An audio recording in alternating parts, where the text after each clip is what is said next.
আসসালামু আলাইকুম রহমতুল্লাহ। প্রিয় দেশবাসী বন্ধুরা, শুভ বিকাল। সকলকেই জানাচ্ছি পবিত্র মাহে মুহররম মাসের আজ 9 তারিখে সকল মুসলিম মিল্লাতের জন্য আমার পক্ষ থেকে অসংখ্য মোবারকবাদ, ধন্যবাদ। তার আজকের এই দিনটাকে তারা রোজা রেখে কোরআন তেলাওয়াত করে বিভিন্নভাবে আজকে এই দিনটা পালন করছেন। এই দিনটাতে আল্লাহ রাসূল সাল্লাল্লাহু আলাইহি ওয়াসাল্লাম মুহররম মাসের 9 তারিখ এবং 10 তারিখে রোজা রেখেছেন।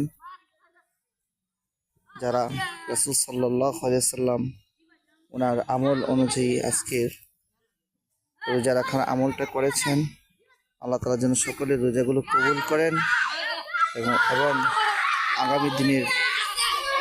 আগামীকাল 10 মুহররম, সেই 10 মুহররমের যে রোজা হয়েছে সেই রোজাটুকু যেন আমরা পালন করতে পারি। আল্লাহ তাআলা আমাদেরকে তৌফিক দান করুন। ভাইরা, সকলের নিকট আমার একটাই আকুল আবেদন, আপনারা পরস্পরের সাথে সর্বদাই সুসম্পর্ক তৈরি করবেন, মানুষের পাশে দাঁড়াবেন, সুখ দুঃখে একে অপরের সাথে মত বিনিময় করবেন। দিন ইসলামের খেদমতে সকলেই প্রত্যেকেই উলামায়ে কেরামদের সাহাবত থেকে তাদের সাথে দিনের খেদমতে অংশগ্রহণ করবেন।